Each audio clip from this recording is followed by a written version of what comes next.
Hey everybody, it's Athen here. So I was just sitting here and through all my research for trying to learn how to make beer on my own, realized there weren't a whole lot of videos out there that showed a lot of everything that you need for being able to, make beer or wine and all that stuff. So, and making beer and wine is one of those things a lot of people might want to do. It's a lot cheaper than buying it, and you get to have the fun of actually making it yourself. So what I'm going to do here is I'm going to go over a lot of the just basic stuff that you need to be able to make beer or wine. We'll start with, right here, your bottling bucket, fermentation bucket, whatever you want to call it. I use plastic 5-gallon carboys. You can use glass carboys, you can use buckets like that.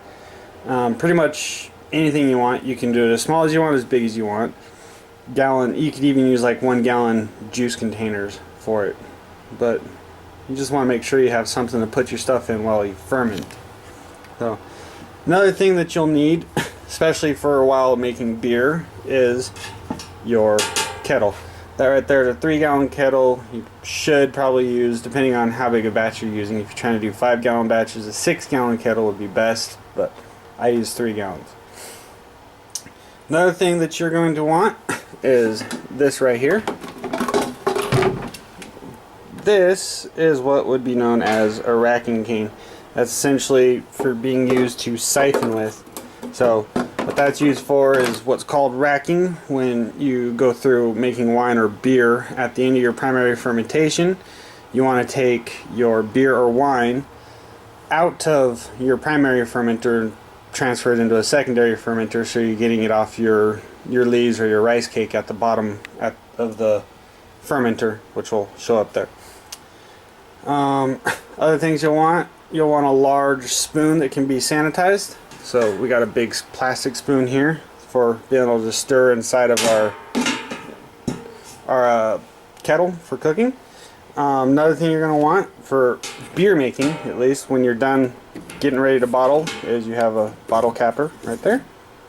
Another one that a lot of people may not think is important, but I think is really important, is a hydrometer. Actually, I think this is one of those that's not a optional item. You should almost definitely have it. What you can use this for is testing what your alcohol content will potentially be at the end of your fermentation. So when you set your wort or your wine up to begin with, basically you're going to test that to see what your specific gravity is. It'll tell you what you potentially will have on the other side. Also, what is good for is to check to see if your fermentation is over or not. Along with that, you have your graduated cylinder right there, so you'll transfer your wine or your beer into there and check specific gravity at the beginning and end of your fermentations. Other things here, we have a whole bunch of additives and other things right here. So this would be yeast. That's a yeast for making wine. Yeast for making beers are usually going to actually be a more liquid yeast, and it has to be refrigerated. So other thing we have right here, this is our that is a yeast nutrient. So we use that at the beginning of fermentation when we are starting up our wine or our wort. You'll put that in there and make the yeast work a little bit better. I actually have 2 packages of it right here. There's 2 packages of that. This one right here is dry isinglass findings. You use that between your primary and secondary fermentation, which basically will take any suspended yeast or any other stuff that you'll have inside your wine or beer and pull it down to the bottom of your fermenter so it will clarify. This right here, these are Campton tablets, which those are used for sanitation type things. So you can put it in at the beginning of your fermentation, a lot of times with wine, so it will kill any yeast that may be in there. But usually the best time to use it is at the end of your fermentation, primarily with wine. You'll put it in there with your potassium sorbate, which I don't have any here, we need to get some more. But that stops fermentation, and then you put that in there, which will kill off any other stuff, so it makes it to where you have a really sanitary product coming out the other end. The potassium sorbate, which I just mentioned, like I said, I don't have any. What that does is you put it in right as you're done, after you find it, which was using this stuff, clarifying it. You put that inside your beer or your wine. Well, not with beer usually, because if you're going to be bottling in bottles, you want the fermentation to continue so it'll carbonate.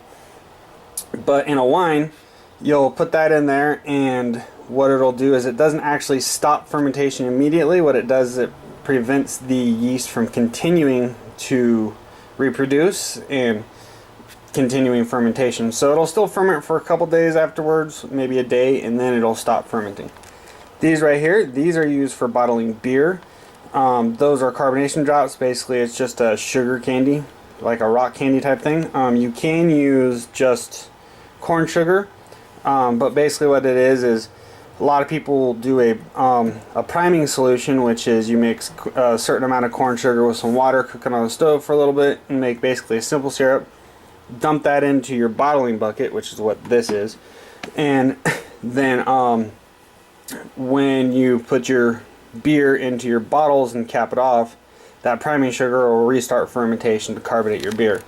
What I do, just because it's easier, is you add 1 or 2 of these drops to your bottle of beer, depending on how big the bottle is, and that contains everything it needs, restarts fermentation, and carbonates your beer.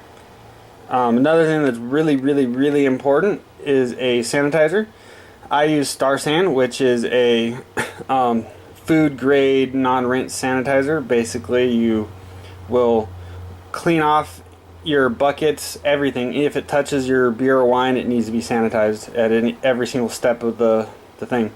So, but you use that, you rinse it off, dump it out, and then there will be foam and bubbles on it, but it's not that big of a deal. You can actually just leave it in there and it will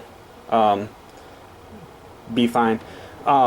This little thing right here, that costs about $8, and it takes 1 ounce of the solution to make 5 gallons, and the sanitizing solution can be used over and over until it starts to cloud up. Again, this is my bottling bucket. Oops, zooming in, not zooming out. This is my bottling bucket. Basically, what I do with that is at the end of the fermentation process, right before we're bottling, we'll put the beer in here, or wine, and you use this bottling rod right here, which has got a little button on the end. So you hook that up to, from this end of the tube, you hook that up to the valve there, and you open the valve, and when you put this end of it into the bottle, that hits the bottom of the bottle and causes the beer or wine to come out and flow into the bottle. And then you lift it up and it stops flowing, you cap your beer, and there you go, set it off to the side.